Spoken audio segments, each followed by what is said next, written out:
introduced legislation to pause all immigration until we've gotten our house in order to stop what is happening to this great country and this great state. To be very clear, when you talk to the experts, the Muslim Brotherhood has a specific plan to Islamify the state of Texas. You're seeing it unfold in Dallas-Fort Worth right now. There are no-go zones where women don't want to go here in the Dallas-Fort Worth Metroplex. There are people that are listening to prayer calls. We are having to deal with a massive change in our culture because we haven't recognized that there is a war being carried against us. If you're Attorney General, you have enormous power to follow the money. And as Attorney General, I will go after the 600 plus organizations that are advancing Sharia, undermining Western civilization, using the full power of the Office of Attorney General. Thank you, Congressman. Senator Huffman? Yes, and definitely Sharia law and its infiltration into our state is a problem. And it's something that I recognize. We hear a lot of talk about it, and yes, I'm going to do something about it. Actually saw this problem in 2019, and I passed the first bill in Texas that said there could be no foreign law, Sharia law included, in our family courts. And that law has been upheld recently by the Texas Supreme Court. So a lot of people can talk about things they're going to do and suddenly start paying attention to an issue.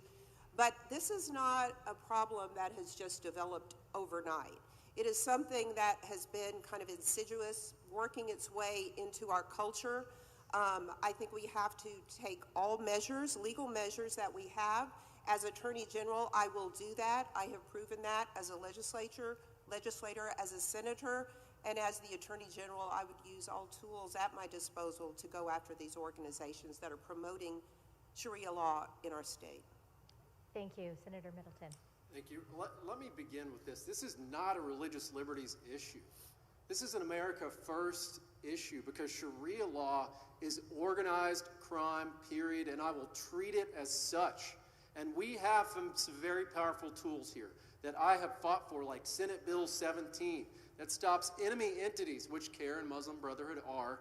Appreciate Governor Abbott and his efforts and that Lieutenant Governor Patrick to make that happen.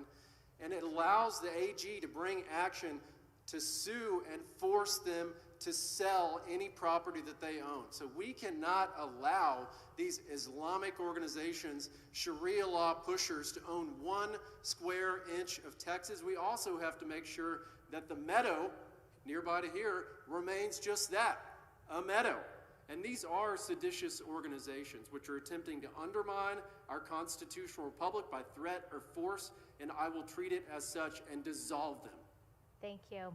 Minnesota recently faced national scrutiny after independent journalists uncovered nearly $1 billion in fraud committed largely by Somali immigrants.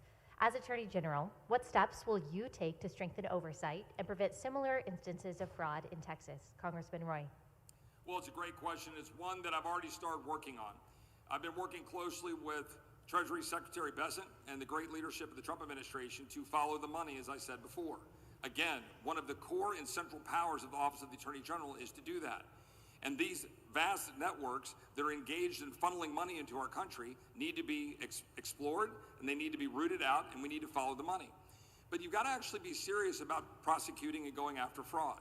And we've got obviously divisions that go after Medicaid fraud and other issues, but we've got to actually heighten and ensure that we've got all of the tools necessary with our law enforcement function to root out fraud at the highest level in the Office of Attorney General. But going back to the issue of following the money, that is the core issue for the state of Texas. How is it that we have let this vast number of organizations infiltrate the state of Texas and throughout our country and be able to continue to exercise what they're doing with our taxpayer money? Thank you. Senator. Well, I have a lot of knowledge about this issue because as Chair of Finance, I have watched the billions being fed into the Medicaid system, into the child care system and so forth. And we have ways that we have the Office of Inspector General, we have ways that we are monitoring the money, but there has not been, in my opinion, a full-fledged effort from the Attorney General's office to make that a top priority.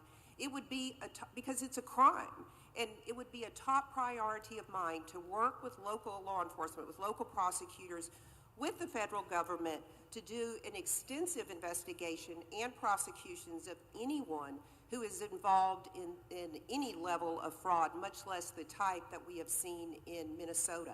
I do not think in Texas that we will see the level of theft and graft that we've seen in Minnesota, because we know the politicians were turning a blind eye.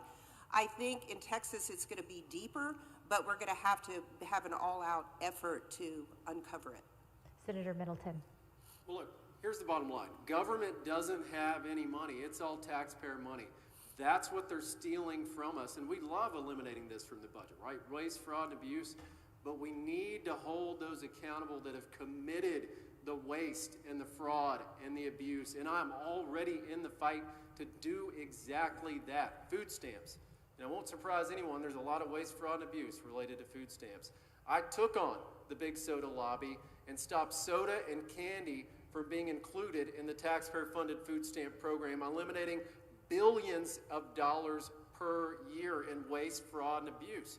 Right? We know taxpayer-funded junk food turns into taxpayer-funded health care. This is common sense stuff. But they're stealing from us, and they're cycling it through these nonprofits, largely by George Soros-related entities, right? He's behind a lot of this. And on day one in office, I will investigate George Soros for the crimes I believe he's committed against our great state. Mr. Reitz.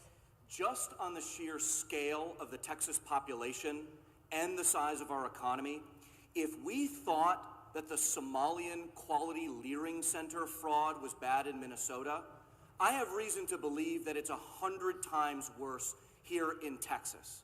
The Attorney General has two major powers that he can do to wipe out the fraud, waste, and abuse that's happening right now in Texas. Number one are the dozens of different divisions in the Attorney General's office that are already recuperating hundreds of millions of dollars for the state of Texas under Ken Paxton's leadership. The second most important tool is the newly created in the Justice Department under President Trump of a national fraud czar at the Justice Department. As someone who just came from the Justice Department, has already been vetted for senior leadership at the Justice Department, I'm uniquely positioned to not only take the reins of the AG's office, but to partner with the Trump administration, because on my watch, there will never be a quality leering center in Texas.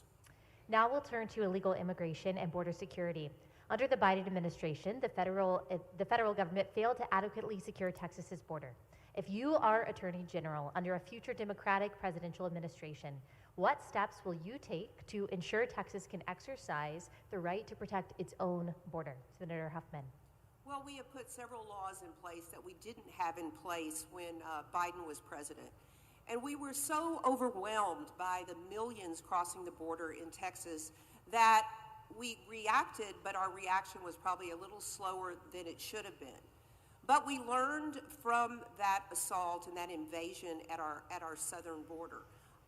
And I think now we have the facilities in place. We know what it takes. We have passed laws, the sanctuary cities laws. We passed a law that is still in the courts, but would allow us to round up those who are there illegally, present them to the border, at the border for deportation. But we also passed the trespass laws. We built facilities to house those who had immediately crossed the border. If there was another Democratic president, I would be ready on day one, because that would come in 2 years. We would see it coming, we would be ready, and we've learned these lessons, and I was right there as we were learning them, and we would be on the ground ready to fight from day one. Senator Middleton. Texas was under an invasion for 4 years, and we have, as a state, a constitutional right to repel that invasion. It's in the state constitution and the federal, and we have some very powerful tools to do exactly that. One of them was a Freedom Caucus priority. It's called the ban on sanctuary cities. Anyone that is in the way of President Trump's deportation agenda, blocking ICE, things like you're seeing in Minnesota, guess what? The AG can sue them for 3 things, and I will. Number 1, civil penalties. Number 2, criminal penalties. Number 3, removal from office. And that also includes when they're not cooperating with the 287G program, the ICE detainer program, which we required every county in Texas to participate in. But even more powerful than that, when we saw the federal government fail on their job in Joe Biden's administration, we created the state's deportation law, where the state can charge illegal immigrants with criminal trespass and return them to country of origin. And that's exactly what we have to do to defend ourselves. Mr. Wright. You don't have to wonder what I'm going to do when there's a Democratic administration. You can already look at my record. I served as Attorney General Paxton's deputy and offensive coordinator during the duration of the Biden invasion. And of the 46 lawsuits that I brought against the 46th president, that's Auto Pen Joe Biden, a third of those were on border security, litigating to secure the border and deport illegal aliens. It's that winning legal record that led the National Border Patrol Council to endorse me as the next Attorney General of Texas.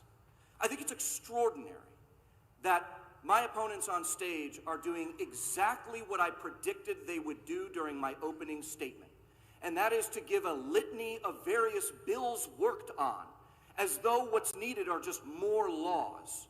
But we knew that when Trump took the White House, we didn't need new laws. We just needed somebody to step up and enforce those laws. And everybody on this stage is going to say, I'm going to secure the border. I'm going to fight a Democratic administration. But for me, I'm the only one who has actually done it. Congressman. Well, as First Assistant Attorney General in 2015, we took Obama to court and beat him on deferred action. So some of us have in fact been there and won on these important issues. We litigated on Syrian refugees. We fought at every single turn. And then in Congress, I've led the fight, built a coalition that we had the entire Texas delegation getting behind a Texas border plan that I stood on the floor of the House of Representatives, took arrows from all over, that we were somehow going to risk the speakership. And as a result of that, we were able to put through H.R. 2, the strongest border security bill we've ever moved through. The fact of the matter is, 287G might be something that's required to be enforced, but there's 2 counties right now doing it the way they're supposed to. As Attorney General, I'll be working to enforce those counties, enforce the law, and make sure that those counties do what they're supposed to do on 287G. And the last thing, declare an invasion, do it quickly, and mean it. I have a rebuttal, Ally. Sure, 30 seconds. So don't be fooled when Chip tells you that he was Paxton's chief deputy and he wants to cite his record there. Remember, he was so ineffective, so bad at serving as Paxton's deputy that Paxton fired him. Now that's not often covered in the media, but I hope that the media pool does their due diligence, because they will realize that even though he wants to cite that experience, it was so bad he shouldn't be running on it today. Congressman, would you like to respond? 30 seconds. Well, that's simply not true. But I know someone who both of us work for that's endorsed me, and that's Senator Ted Cruz. And he has put his full confidence in me to serve as the Attorney General of Texas, Ted having served as Solicitor General for this great state. He knows what is necessary in that office, and I'm proud to have his full support and endorsement. Thank you. Now I invite our first guest question for tonight's debate from Iowa Attorney General Brenna Bird. Since the horrific October 7th attack, we've seen a disturbing rise in anti-Semitism across the United States, from threats against synagogues and Jewish schools to harassment on college campuses.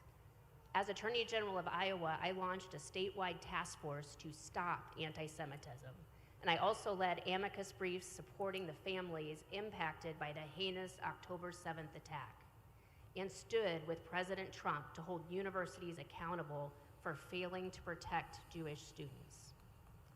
Other Republican AGs are also fighting anti-Semitism. All 28 Republican AGs sent a letter to Attorney General Bondi and FBI Director Patel to help stem the tide of domestic terrorism. And just this month, Attorney General Paxton filed lawsuits to end operations of the Muslim Brotherhood and its American chapter CARE. What specific steps would you take as Texas Attorney General to stop the evils of anti-Semitism? Senator Middleton, we'll start with you. So I'm already in this fight. We have seen it firsthand. It actually happened in my Senate district in Dickinson ISD, where a teacher wrote from the river to the sea. And that is why I've fought to enhance the definition of anti-Semitism with the IHRA definition, where now college campuses and K-12 schools, it's a violation of their code of conduct, but it's got to be enforced, and that is exactly what I will do. Because what we're talking about earlier, with Islamification and Sharia law. The things that we're seeing, like in Plano ISD, those are a symptom of the problem. They even had swastikas written on the side of a banned vehicle at Plano ISD. Teachers that do that, that tolerate that, they need to be fired. They need to be added to a do not hire list and prohibited from ever teaching a student again. Zero tolerance for this, because this is saying that an entire people does not deserve the right to exist because of their faith. Mr. Wrights. Anti-Semitism is an unmitigated evil and has to be stopped wherever it rears its ugly head.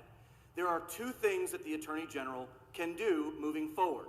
Number one, he can continue to do the great work that Attorney General Paxton is already doing. As Attorney General Byrd already pointed out, the volume of litigation and investigations that Ken Paxton is pumping out of the AG's office is tremendous. He's looking at K through 12 public school districts. He's looking at institutions of higher education. He's looking at Sharia adjacent organizations like CARE and the Muslim Brotherhood. All of these entities that want to hurt Christians and Jews have to be stopped. The tools are available, but we need to make sure that we get the succession planning right, from Paxton, who's doing a great job, to his endorsed successor. The second thing that the Attorney General has to do is partner with the Trump administration. When I was the head of the Office of Legal Policy at DOJ, I helped Attorney General Bondi create the October 7th task force, the anti-Semitism task force. As someone who just came from the administration, I'm uniquely positioned to bring those federal resources to bear to get rid of anti-Semitism in Texas. Congressman. As the chairman of the Subcommittee on the Constitution, we held hearings on this and brought forward students who were receiving the wrong end of the shameful anti-Semitism being directed at them on college campuses around the country. So one of the first things that I did as some of this stuff was unfold was reach out to my friends, for example, Jim Davis, who's the president of the University of Texas, who I was proud to hire and work with at the Office of Attorney General, to work with them to stop what was going on with this nonsense with the Palestinian protest that was going on with respect to Israel. But here's the most important thing. We've already talked about Sharia law. We've already talked about the Muslim Brotherhood and CARE, and we need to do those things. We don't need to repeat that, but you have to do it. You have to stand unequivocally alongside Israel. You have to be willing to stand up and say that you stand with them in the face of all of the hatred being directed toward them. There are segments of our population who don't want to do that today. I am proud to stand alongside our brothers and sisters in Israel, and will do that as Attorney General. Senator Huffman. There, of course, is no place at all for anti-Semitism, ever. It's hatred, it's evil, and, I look at it as, we got to protect our kids from that. I mean, because I think that is taught at an early age, right? And then it kind of festers and it moves on. So as an Attorney General, I would look at what Paxton's done. I don't know if he's doing a great job on this or not, but I would certainly dig into it and make sure that we were doing everything we could, if it would be to join with other attorney generals around the country, then we would want to do that. Would it be to work with President Trump? Yes. Would I talk to all the university chancellors and presidents in Texas? Yes, I know all of them. I've worked with them for years on many major issues, including campus free speech, which I wrote the strongest campus free speech in the country back in 2019, was actually invited to the White House to speak on it. So there's a lot we can do, but it's a very, very important issue. Thank you. Next, the abortion debate. Under the Biden administration, the FDA removed a requirement that the abortion pill, mifepristone, must be dispensed in person at a medical facility. While the Trump administration has announced a review of the FDA's decision, the guidance has not been reversed. As a result, thousands of unborn children in Texas continue to die via mail-order abortion pills. So as Attorney General, how would you ensure the protection of Texas babies, even when doing so may put you at odds with the Trump administration? Mr. Wrights. Human life begins at conception and ought to end at natural death. That's my bottom line view of the issue. Now, legally, I'm the only one on this stage with a legal record, not a legislative record, a legal record fighting against the cult of death coming out of the radical left, and in particular, the Biden administration. Not only did I partner with Attorney General Paxton to stop various abuses of federal overreach to cram abortion down Texans' throats. But I also stood in a defensive posture when my colleagues were working on their various pieces of legislation and the governor signed the bill and the ink dried. It then became my and Attorney General Paxton's job to go vindicate those laws in court. You can pass all the pro-life laws that you want all day, but if you don't have a battle-tested legal fighter, a true MAGA attorney, as President Trump described me, your laws don't mean anything. I'm ready to defend this stuff in court. Congressman. One of the first things we did when I was first Assistant Attorney General was defend the state of Texas HB2 legislation in the United States Supreme Court. Some of us have indeed been there. As a member of Congress, I've got an unassailable pro-life record. Proud to be endorsed by Abby Johnson, by Students for Life, and I bring up Students for Life for a reason. When I first got to Congress, I sat down with them and introduced legislation to pull funding away from universities for the distribution of mifepristone. The sad truth is, too many conservatives want to pat themselves on the back for defunding Planned Parenthood when we have more babies being killed today with a pill than through Planned Parenthood. So we need to act, and the states need to pressure the FDA to get it right. That's why I joined a press conference with senators and congressmen last week, and I've been pushing on the FDA to get them to act, and I'll do that as Attorney General. Senator Huffman. We do need to push on the FDA to get them to act. And I will say that this is, abortion has been left to the states, so let us make our laws and let us enforce them. As far as the out-of-state sales, I would aggressively go after those who are openly mailing these pills to the women in Texas. I look at it this way. If there was a manufacturer who was openly saying, I'm sending toys laden with lead paint to the children of Texas, nobody would look at us twice if we tried to enforce and said, no, you can't do that, and use every law in our power, everything passed by the legislature to stop it. So, as an Attorney General, I will aggressively try to stop this, and I'm unequivocal in that. Senator Middleton. I'm 100% pro-life. That's why I've been endorsed by Texas Right to Life. And abortion is murder, period. Let me be blunt and simple with that. And these abortion pills are killing babies. That is why I fought to change the law this past year to stop them from flooding our state. They were coming from New York, they were coming from California, and they were killing thousands of innocent unborn babies in Texas. And life begins at fertilization, not just conception. They're throwing away embryos as well, right? We've got to make sure that stops also. And I have led the charge on this. I helped author the Heartbeat Act, which stops abortion from the moment a heartbeat is detected. Also, the ban on abortion in 2021. It is a crime.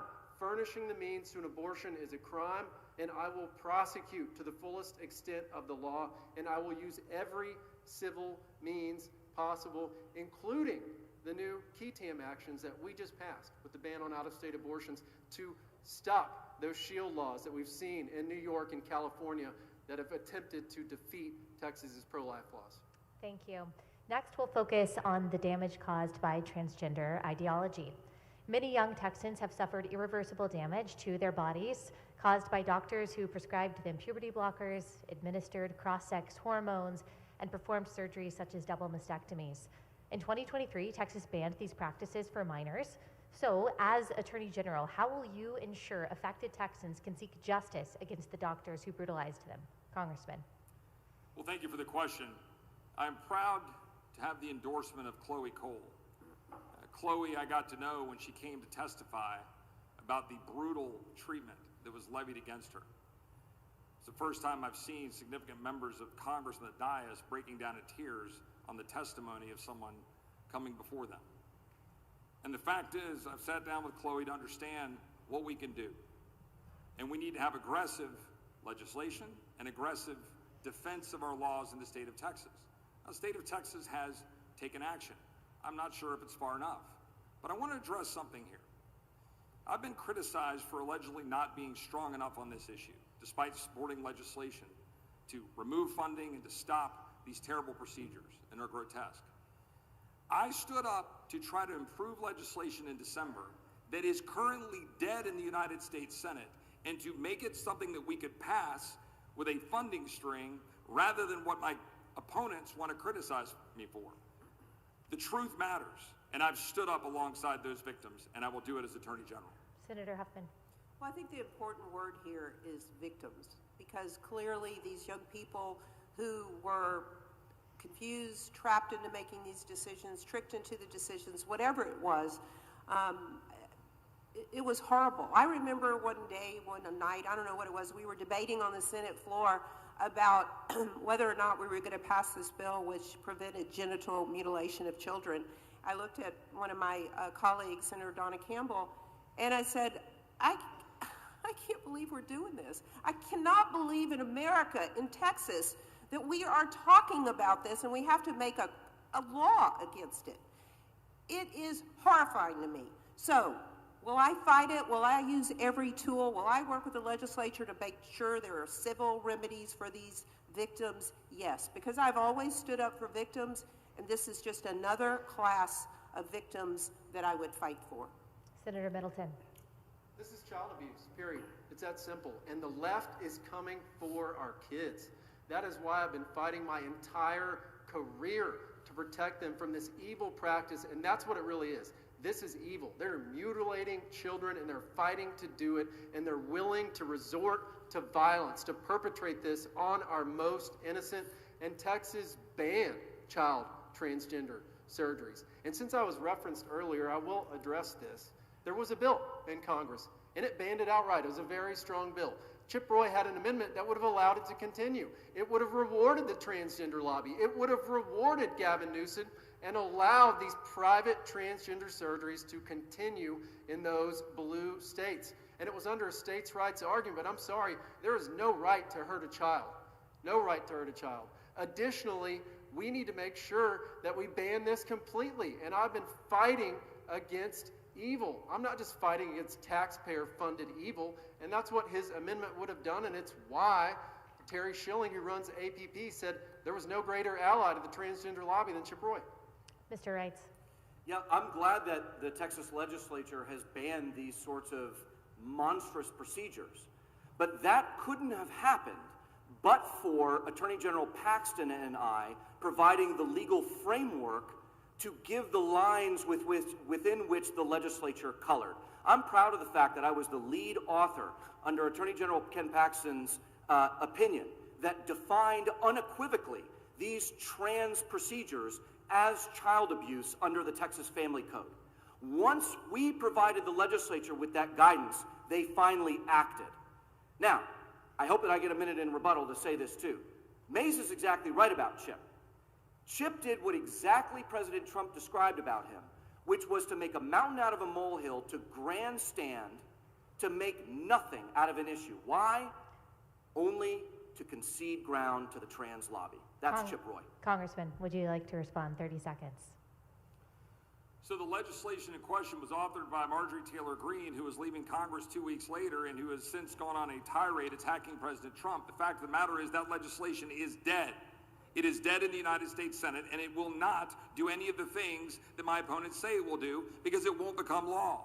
The fact of the matter is, we had an amendment that was supported by a significant number of Republicans that would have stopped these grotesque procedures for being funded with taxpayer funds. And it is amazing to listen to Republican attorneys general candidates standing up saying they want massive federal laws to step over the state of Texas. That is a new frontier. Thank you. Moving on.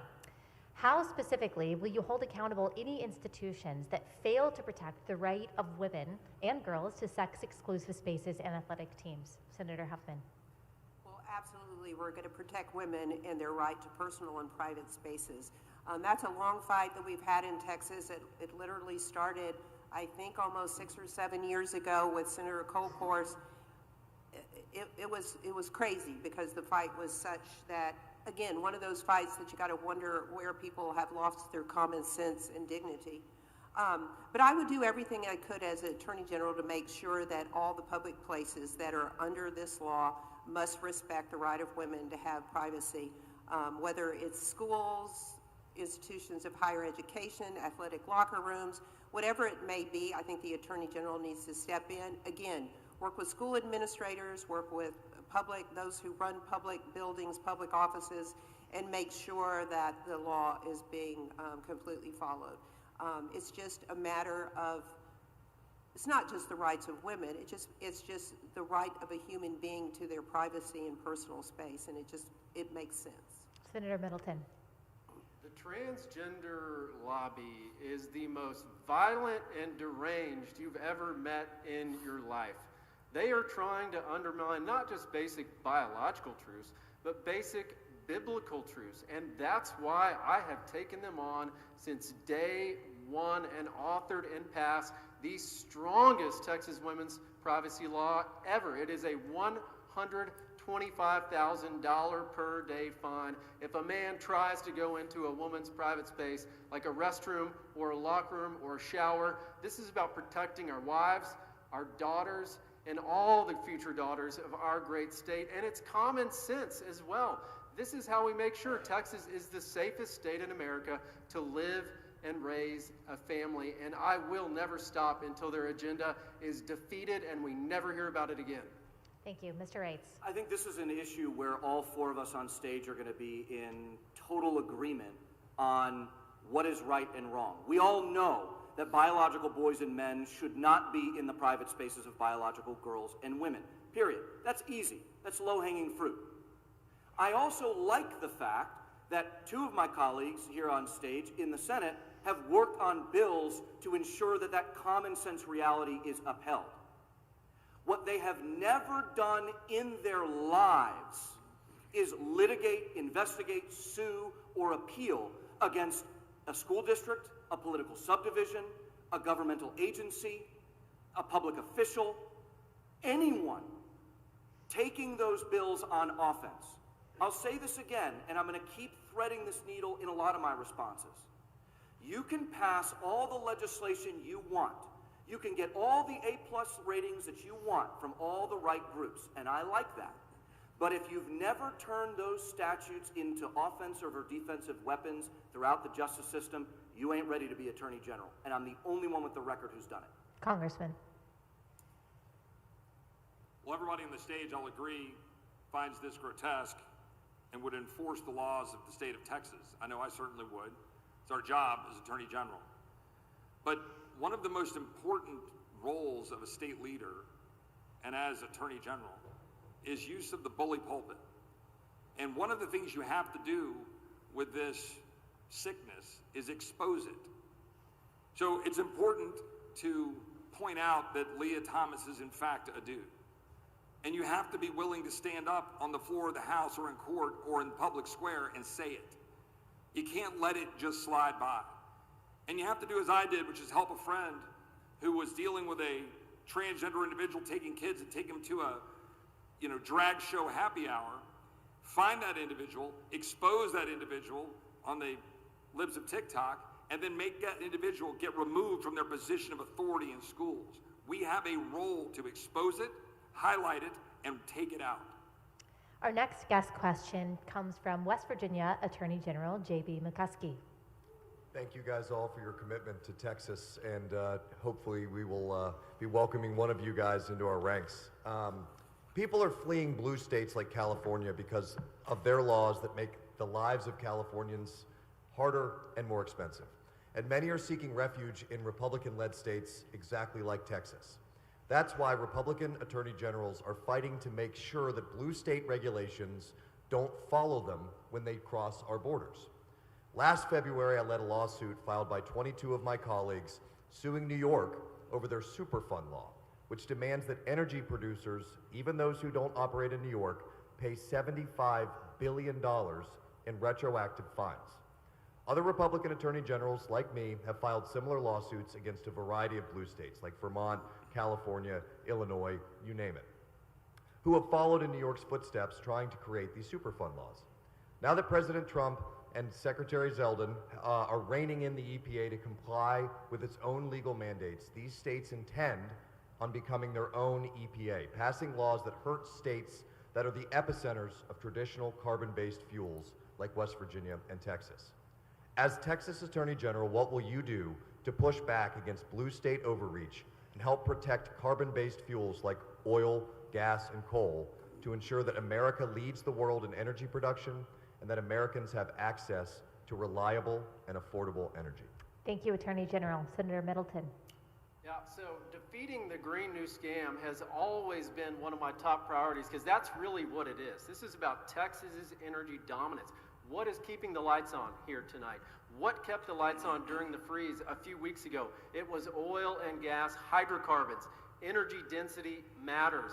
We don't need to be importing Chinese-made solar panels and Chinese-made wind turbines. I've already fought the Green New Scam and won, and passed a law this session to stop wind farms up and down the Texas Gulf Coast. And I'll add this as well.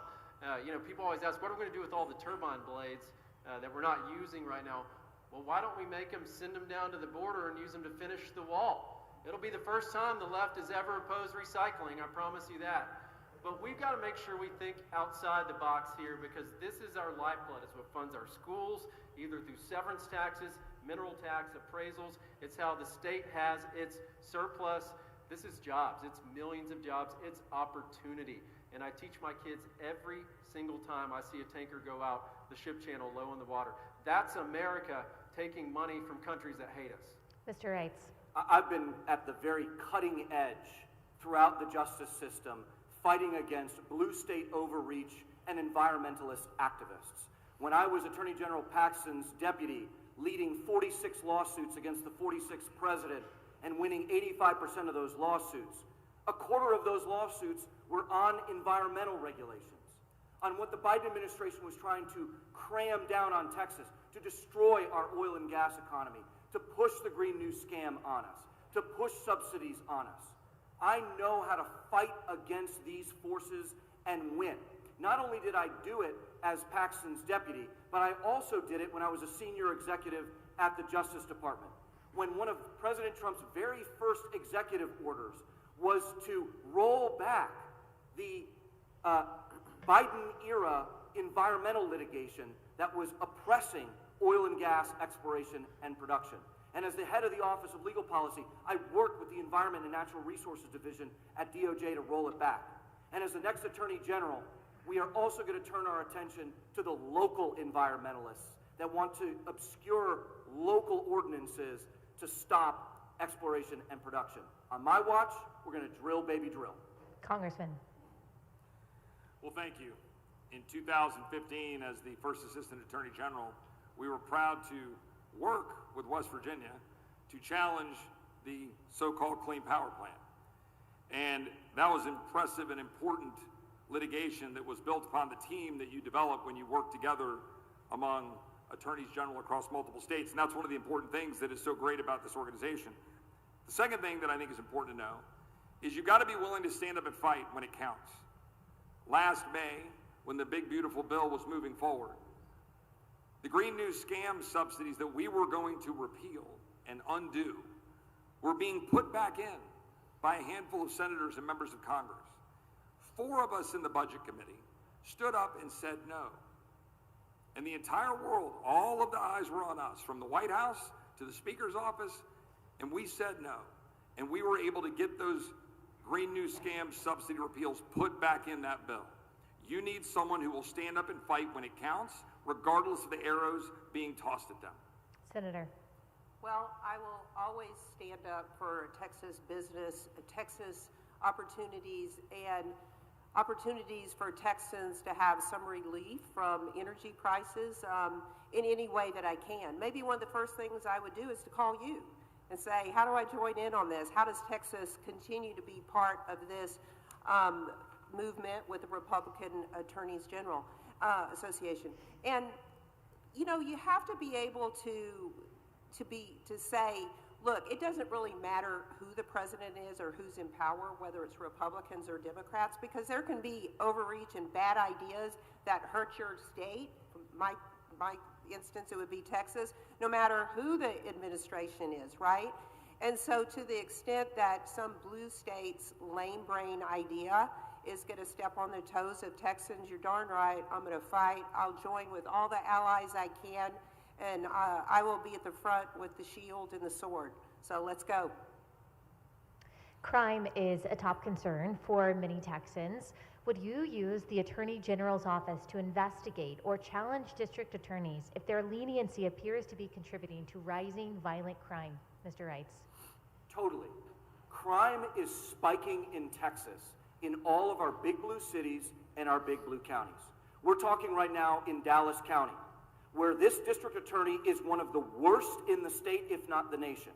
He is part of a network of Soros-funded district attorneys who are intentionally and maliciously not prosecuting crimes, abusing their prosecutorial discretion, turning a blind eye, encouraging light sentences, and our families and our communities are the victims of their malfeasance.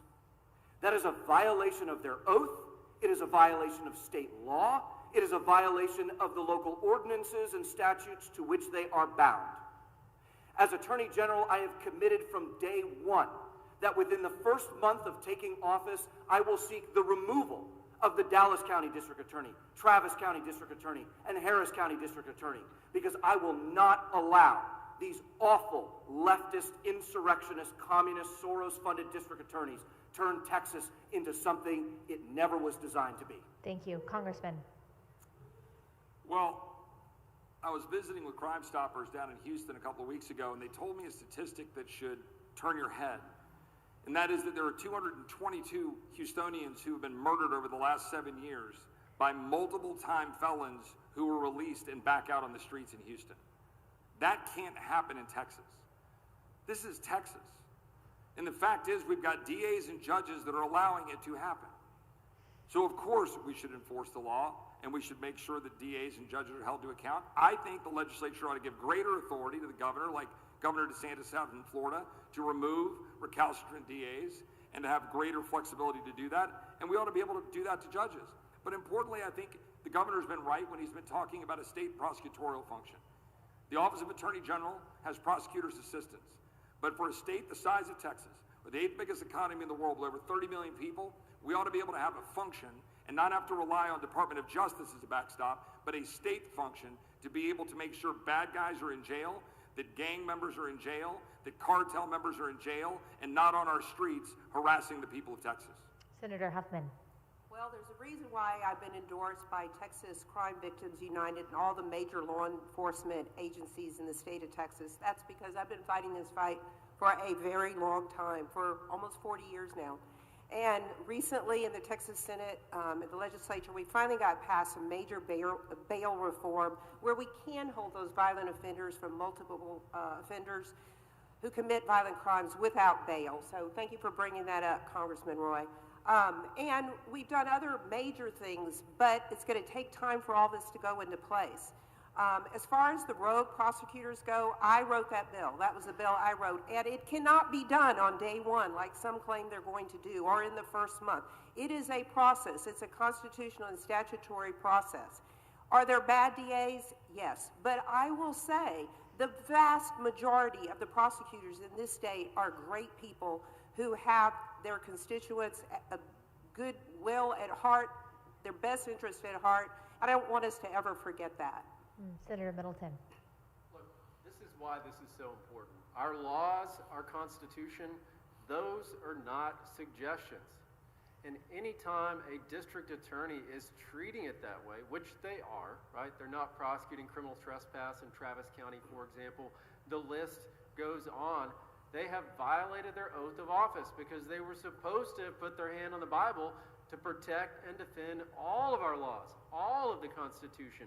And when they're choosing not to do that, they're choosing to violate their oath, and they should be removed from office. It is that simple. They have disqualified themselves. We also have to have that backup power to prosecute, right? Because families are suffering, communities are suffering, children are suffering. And I wholly support Governor Abbott's idea for a statewide prosecutor. In addition, I would like to see for the AG be able to prosecute any violation of state law, which would require a change in the legislature. And I've been endorsed by 51 Trump-endorsed legislators. I'm best equipped to make that happen. Thank you. Allie, if I could rebut, Senator Huffman made reference Sure, to 30 something you seconds. said. So this idea that I'm saying things that can't be done is exactly the sort of loser mentality why Republicans often don't win. I'm the only one on this stage who, in my position at both DOJ and as Paxton's deputy, who has wielded the tools and the weapons of the law in creative ways. Don't be fooled by the kind of Republican that says, it can't be done, we have to go through a process. If you have the courage to get something done in the justice system, as Paxton has shown us for over a decade, you can get it done, and I am going to get it done, despite her misgivings. Our next question for tonight's debate is from, if you want to use your next response to give response to Mr. Rice, you can. Our next question for tonight's debate is from Stephanie Rowe, founder of Texas Against Fentanyl. I lost my firstborn and only son, Tucker, in 2021 to fentanyl poisoning. At that time, fentanyl was something many Texas families had never even heard of. To ensure no other parent had to endure that loss, I started Texas Against Fentanyl. And in 2023, Texas passed Tucker's Law, mandating fentanyl education in grades 6 through 12. The Texas Attorney General's office has secured more opioid settlement money than any state in the nation. Yet most Texas schools and grassroots organizations on the front line of this crisis still lack the necessary funds to fully implement Tucker's Law.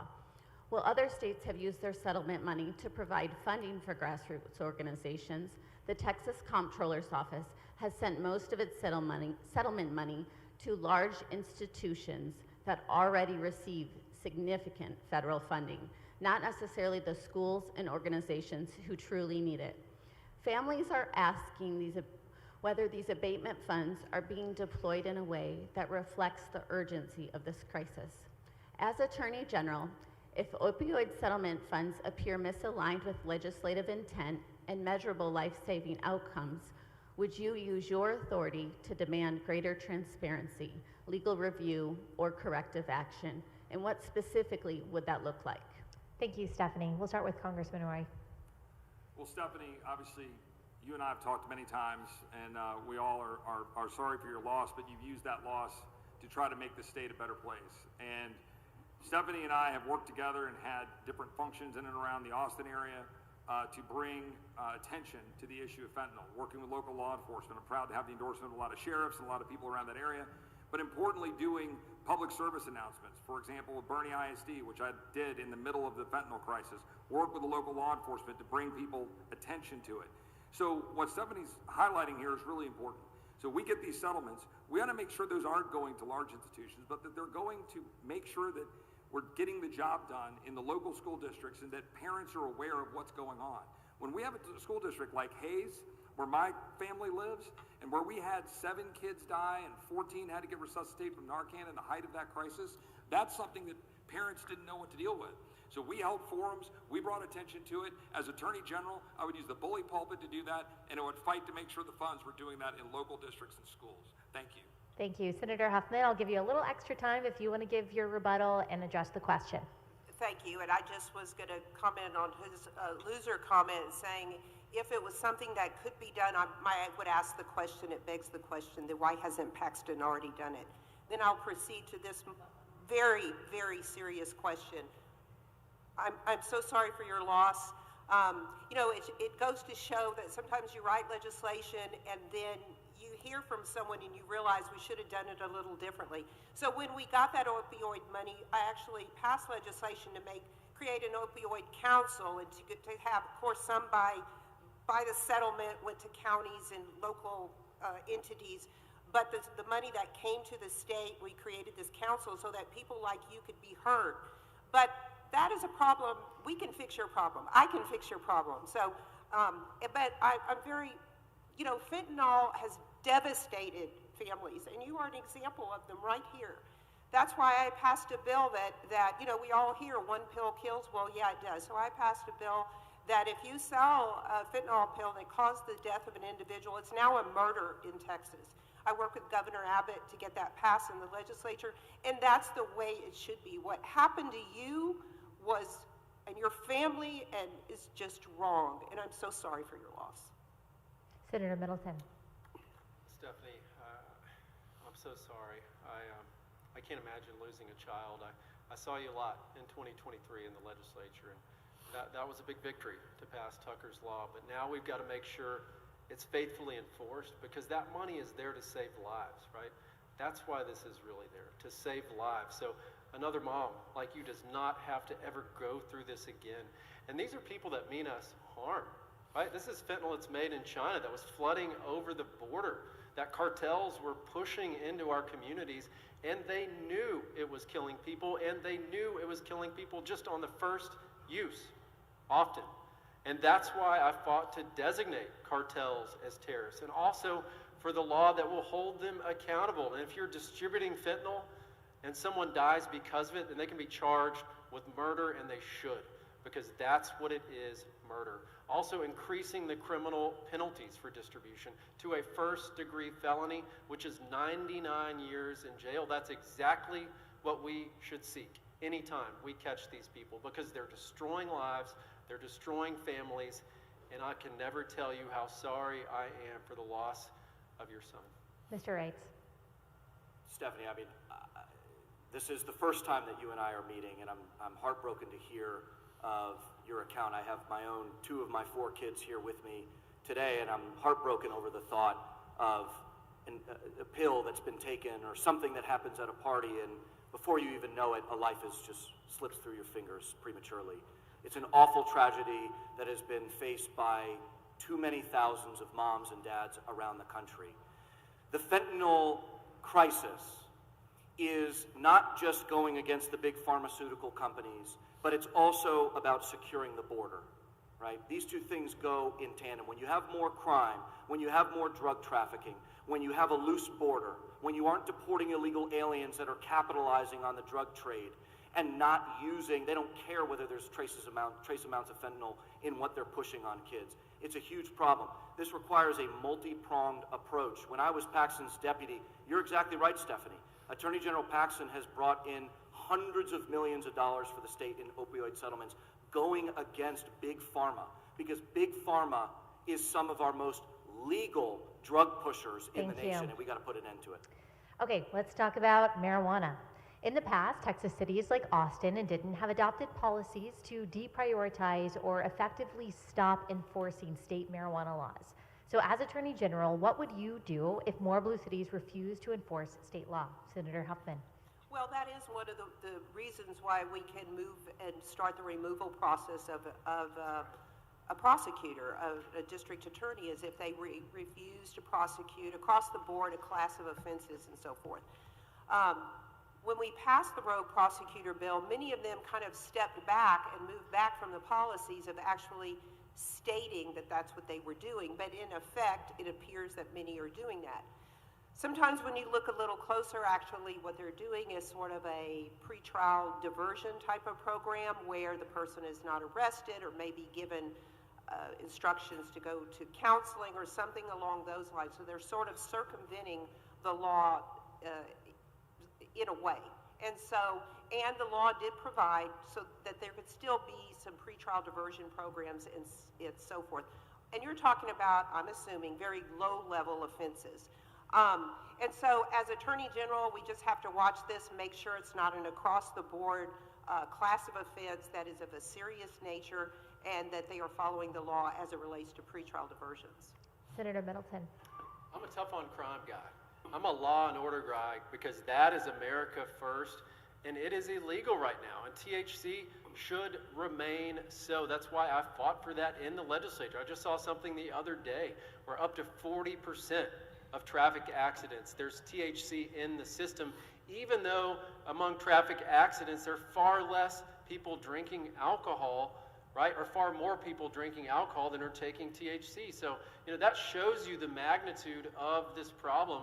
And if you've got a city council, if you've got a commissioner's court that is ignoring our laws, guess what? They need to be removed from office. And I changed the law this session to be able to do exactly that.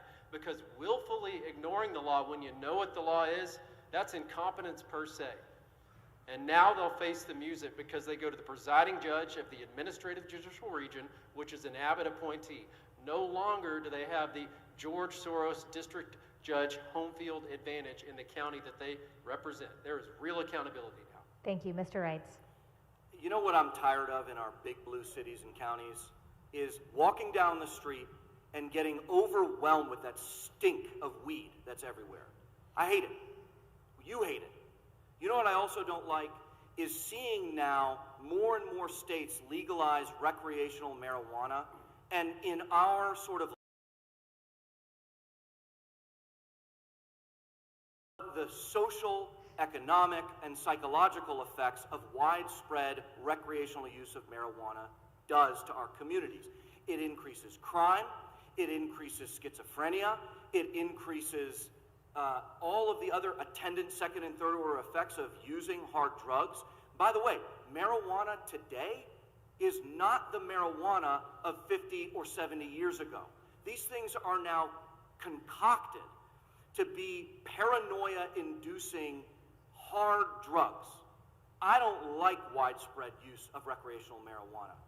And if I find that these district attorneys, who I was blasting just a few questions ago, are not prosecuting marijuana offenses, I'm coming after you. Thank you. Congressman. Marijuana is illegal. The law should be enforced. Marijuana should be illegal in the state of Texas, and the law should be enforced.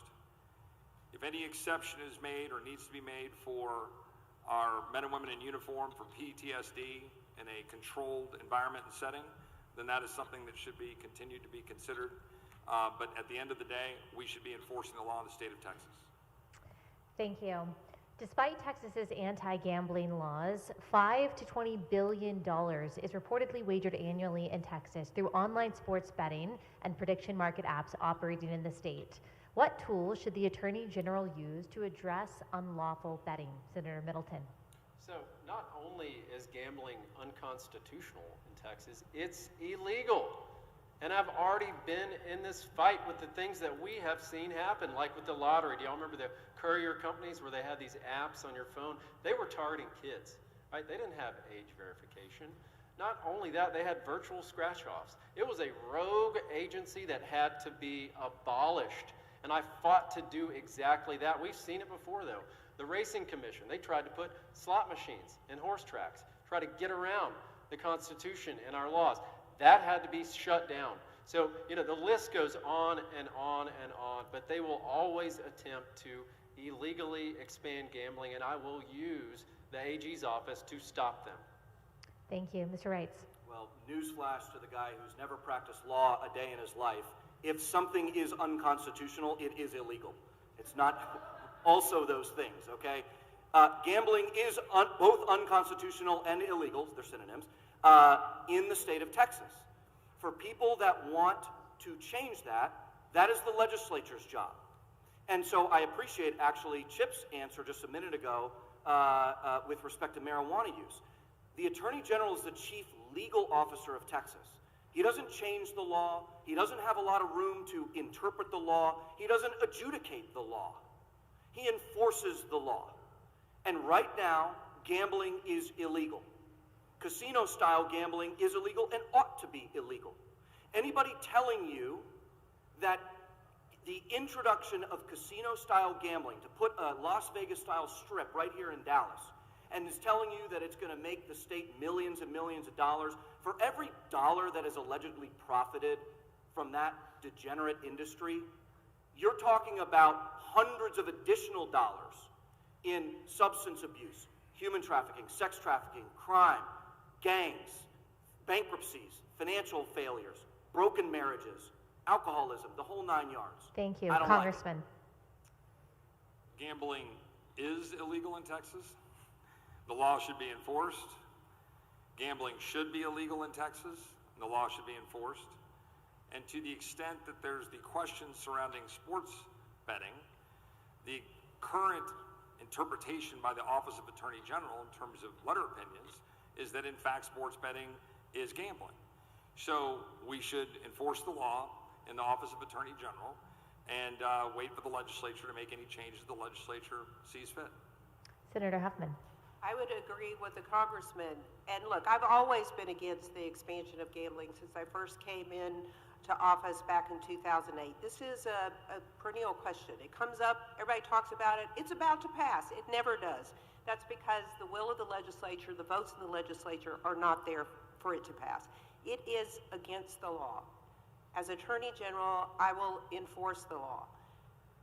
Look, we all know there's sports betting going on all the time. There's probably people here with it on their phone, right?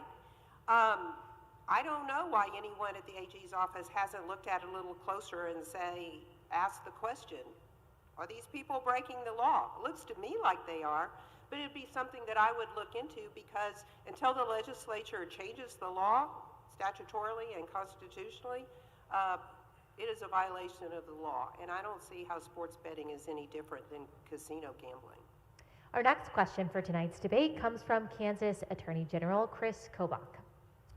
Good evening, and I wanted to ask you a question about something that concerns me a great deal, and that's the threat posed by the Chinese Communist Party, which some say is theoretical, but it's not. It's right here, it's right now, here at home. They've been trying to purchase American farmland in states like Kansas and neighboring states, including Texas, especially farmland near military bases. They've engaged in intellectual property theft. They've exploited U.S. universities. They've exploited weaknesses in our supply chains, and they're actively working to undermine our sovereignty and security. As Kansas Attorney General, I've taken some concrete steps to push back against the CCP's influence, most notably drafting and pushing through a bill that became law restricting ownership of land within 100 miles of any military base or sensitive site. And now I'm enforcing that law, and we're already seeing some very disturbing patterns in that land ownership. Other attorneys general, including those here tonight, have actively fought against the threats posed by the CCP. Last week, 19 Republican attorneys general urged the Justice Department to investigate 5 foreign nonprofits, including one with documented ties to the CCP, which accepted over $2 billion in foreign dark money to promote extreme environmental policies in the states, all intended to undermine American energy independence. So as Texas Attorney General, it will fall to you to be responsible to protect the state from the CCP insofar as you can in the various ways that they may try to weave their way into Texas. So what specific steps would you take as Texas Attorney General to stop the CCP from infiltrating, to take control over Texas land, and doing other things that might make Texas a foothold for their influence in the United States? Thank you, Attorney General KABB. Mr. Reitz. While Sharia is the greatest civilizational threat that we're confronting right now, China and its ruling Chinese Communist Party is the greatest geopolitical threat that we're facing right now.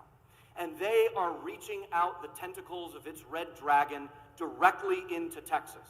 They want to exploit us, they want to undermine us, they want to demoralize us, and they want to do it at a high dollar value. I'm proud that Texas has banned the incursion of the CCP into land sales, critical infrastructure, and important technologies. I'm also proud of the fact that Attorney General Paxton is already leading the way and showing what it looks like to muster the full weight of the Attorney General's office to investigate the pushers of CCP spy technologies, and is actively litigating against them. If we want to continue that fight, you need Paxton's endorsed successor to do that. And you need someone who just came from the Justice Department to partner with the federal resources to make it a full frontal assault on the CCP. The Thank Red you. Dragon's head is getting Congressman. chopped off on my watch.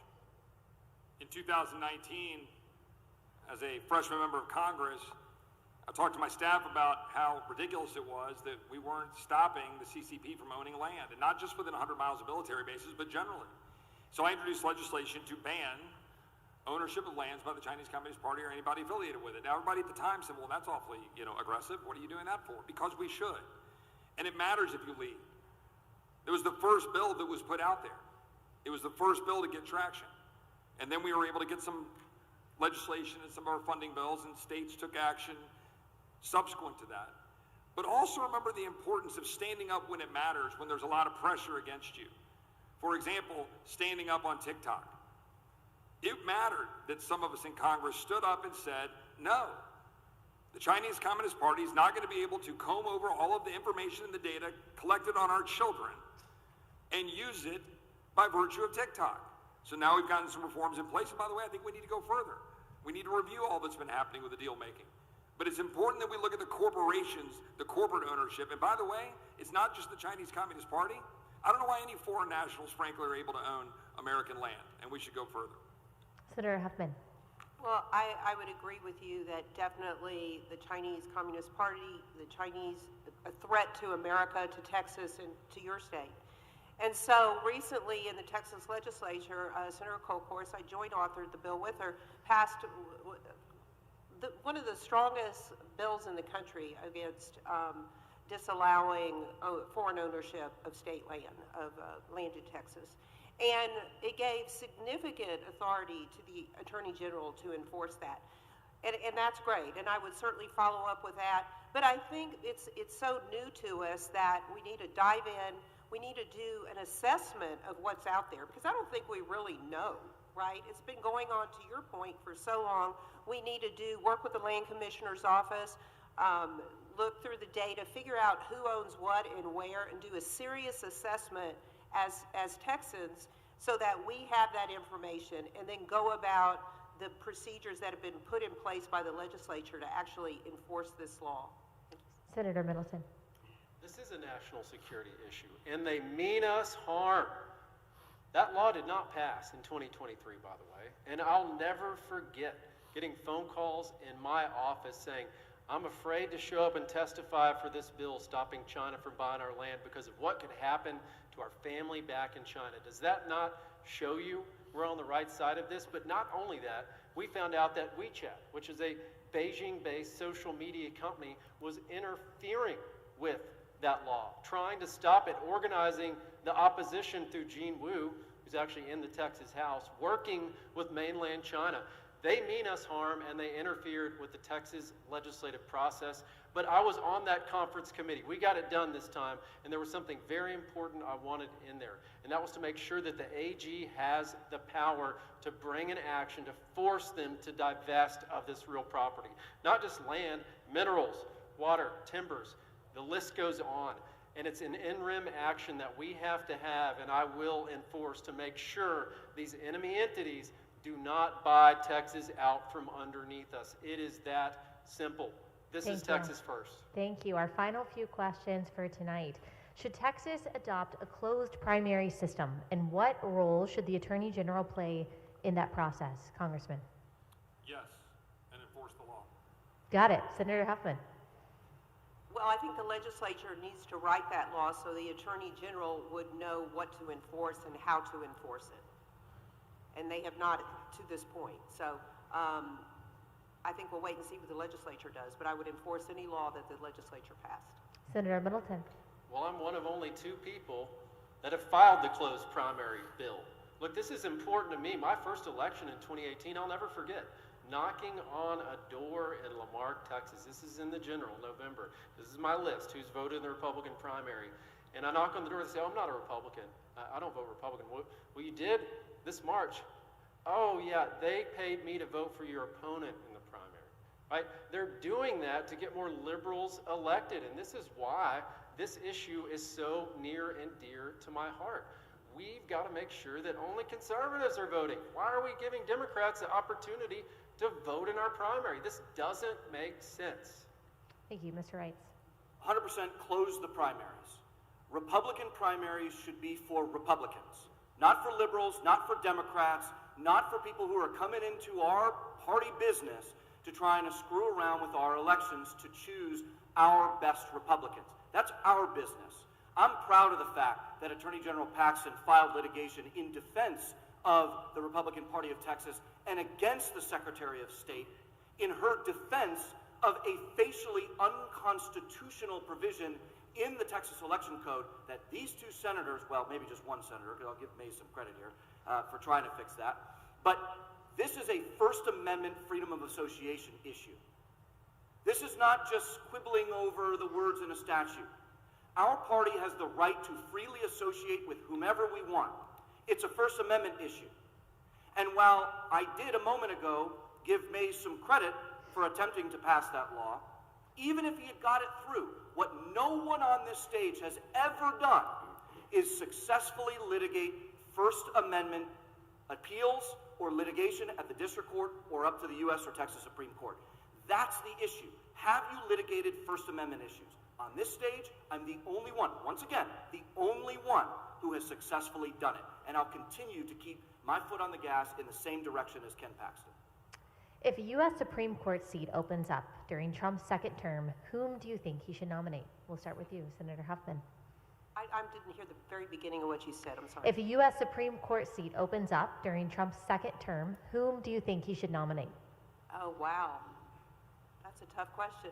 I know, and you had the least amount of time to think about it. That's okay. That's okay. I hope it's a very qualified conservative woman, but I can't think of one right now. But I'm sure there's tons of them out there. Senator Middleton. I'm gonna hurt some feelings here, but Kazmierek, Judge Kazmierek. Okay, Mr. Wrights. Ted Cruz, but even though he said he won't do it. Now, here's the important thing, okay? The Texas Attorney General is the kind of office where he will be consulted with the White House counsel's office, with the President of the United States. And I'm going to work exceptionally hard. And I'm the only one with the jurisprudential backing and the understanding of the nuances of the constitutional issues at play that will inform who we choose for our next Attorney General. This will be the first ride for some of my colleagues. With me, I've done this for my whole career. And so I'm going to be up in the White House as often as I can and make sure we get a hardcore originalist champion up on the bench. Congressman. In October of 2005, as I mentioned earlier, I got a phone call that Harriet Miers was nominated to the United States Supreme Court. And about 10 of us took immediate action to freeze the United States Senate Judiciary Committee. I believe history has been changed as a result of that leadership to ensure that we're able to stop, review, and get Sam Alito on the court. The decisions that we're getting today out of the court are a product of that. That's why it matters to lead at the time that you're faced with something and a difficult question. If you're asking me who should be on the court, it's not my place, it's the president's. I do think there's an enormous bench in the Fifth Circuit. I know this well because these are all people I've worked with. I worked with Jim Ho on the Senate Judiciary Committee. I worked with Reed O'Connor on the Senate Judiciary Committee. I hired Brantley Starr, who's now a federal judge, into the Office of Attorney General. I've got great friends in Washington, but I don't think Senator Cruz would take the job. And I might say Senator Mike Lee if I was going to just throw a name out there as one of my best friends in Washington. There we go.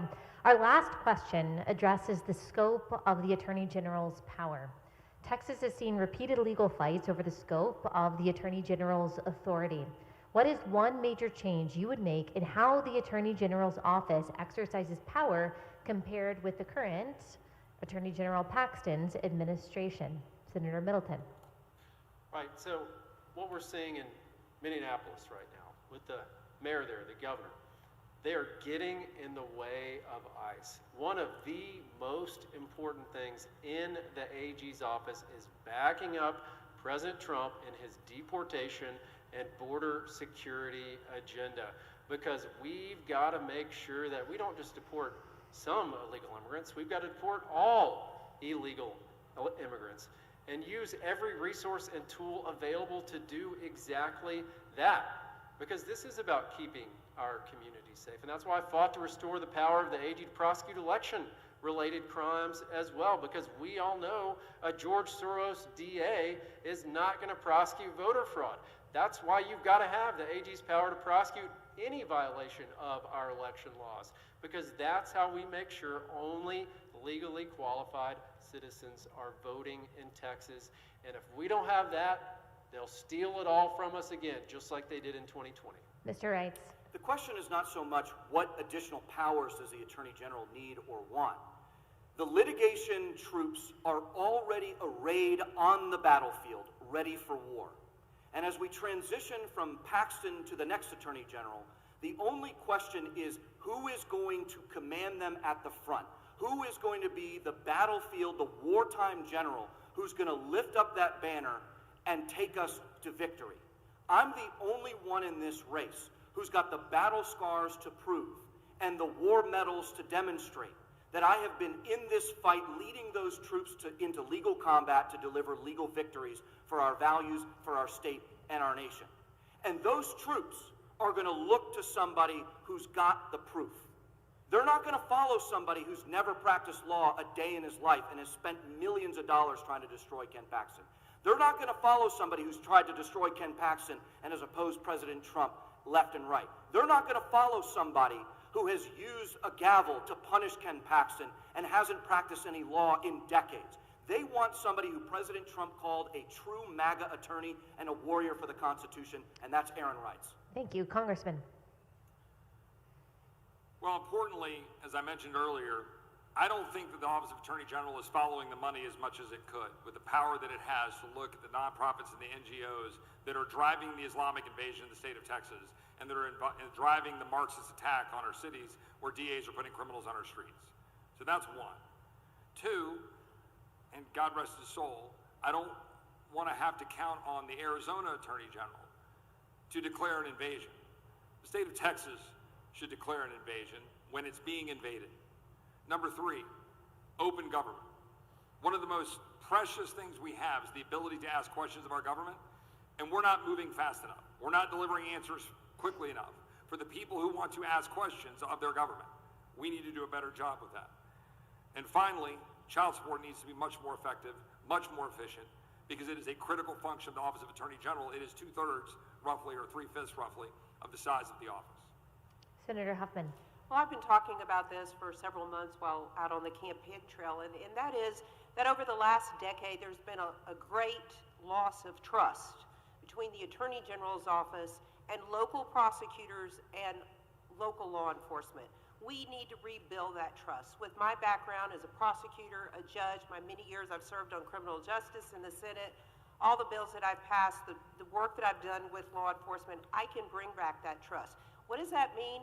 Not that we step on their toes, not that we try to take their cases, but that the state of Texas, the Attorney General's office, acts as a resource for prosecutions, for investigations, for these crimes that span counties like fentanyl trafficking, human trafficking, cybersecurity crimes, and scams. We see scams for the elderly, the veterans, online scams. All of this is exploding, and it's because there's a lack of kind of unity at the top where we bring people together. And I would focus on that, and I would be effective at it. Thank you. That will bring us to the end of our questions for tonight. You each have 60 seconds to make your closing statements. We'll start with you, Senator Huffman. Well, it's been great being here tonight. I've hoped that everyone's had an opportunity to see a little bit of differences in the candidates. You know my background, prosecutor, judge, conservative state senator. But I'll tell you a little bit more personally about me. I'm a woman of faith, and I stand firm in my faith. I'm a happily married woman to the love of my life. I'm the proud mother of a 28-year-old attorney son who is in the active military, serving as a lawyer in the JAG. I've worked very hard all my life. Because I've worked hard, because I've been effective, because I have real results, I have strong support from law enforcement, from prosecutors, from the victims' organizations across the state. They know me, they know Joan, they know that I will fight with every breath of my being to make Texas safe and strong, and you can count on me to do that. I ask for your vote. Thank you. Congressman. I'm in this for one reason, and that's to win for the people of Texas. I'm not a trust fund kid spending my family's money. I didn't get a precious Senate-confirmed slot, spend 70 days of the administration so I could ladder climb back home in Texas. What I did do is survive cancer 15 years ago when I was diagnosed with stage 3 Hodgkin's lymphoma. And when I got through the other side of that, through the faith in God and through the love of my wife and family, I promised my kids, I promised my wife that I would leave it all on the battlefield to try to save this great state and this great nation. We cannot lose Texas. We cannot lose Texas or we lose America. We need an Attorney General who will put it all out there, who has a demonstrated track record of success, who is independent and strong, willing to work with this administration, and willing to fight for the people of Texas. That's why I'm asking the people of Texas for their vote. Mr. Reitz. The first time I ever swore an oath to the U.S. Constitution was as a brand new second lieutenant in the Marine Corps. I was 22 years old, my hair sadly fast approaching its current state, and I raised my right hand and I said, I, Aaron Reitz, do solemnly swear to support and defend the Constitution of the United States against all enemies, foreign and domestic. The next time that I swore that oath was in the West Wing, with my wife and 4 kids on my left and the Attorney General of the United States on my right. And I raised my hand and I said the exact same oath. Now, as a younger man, I primarily thought about the foreign threats to our Constitution, and I lived it as somebody who deployed to the Helmand province of Afghanistan. But I had come to fully appreciate that today the primary threats that we are facing are the domestic enemies of the Constitution. And they are fighting a vicious war against us in the justice system. We need an Attorney General who is battle-tested, who is proven, who's been endorsed by Paxton to succeed him, to wage war and win on behalf of our conservative, Republican, Christian, Texas, and American values. And that's Aaron Reitz for Attorney General. Senator Middleton. Well, you know what? Let me respond to that. What we don't need is someone as an Attorney General like Chip Roy that has spent 10 years fighting President Trump, defending Liz Cheney, calling us MAGA effers, and we could kiss his you-know-what if we didn't like it. We can't afford that in the AG's office. And look, that's why I'm running here to defend Texas and defeat the left. That's why we showed up tonight. And there's a reason why I'm the only one that's been protested in this AG's race. There's a reason why they've threatened my life and my family's life. There's a reason why the 2 Democrats that are leading in the AG's race can only talk about me. They keep saying, let's stop this MAGA Mays guy. We can't let him win. And not only that, they're saying the #1 law that they will not enforce is the Texas Women's Privacy Law. Why are they doing that? Because the left knows who their true enemy is in this race. I am already defeating the left. That is why we're here tonight. And I'm not retreating from Washington, D.C., because I'm never going to Washington, D.C. I have always known that the fight is here. We don't have another Texas to move to. Thank you. That's the end of tonight's debate for the Republican candidate for the Texas Attorney General. Thank you to State Senator Mays Middleton, State Senator Joan Huffman, Aaron Reitz, and Congressman Chip Roy. And thank you to the Republican Attorneys General Association for hosting this event. I'm Allie Beth Stuckey. Good night.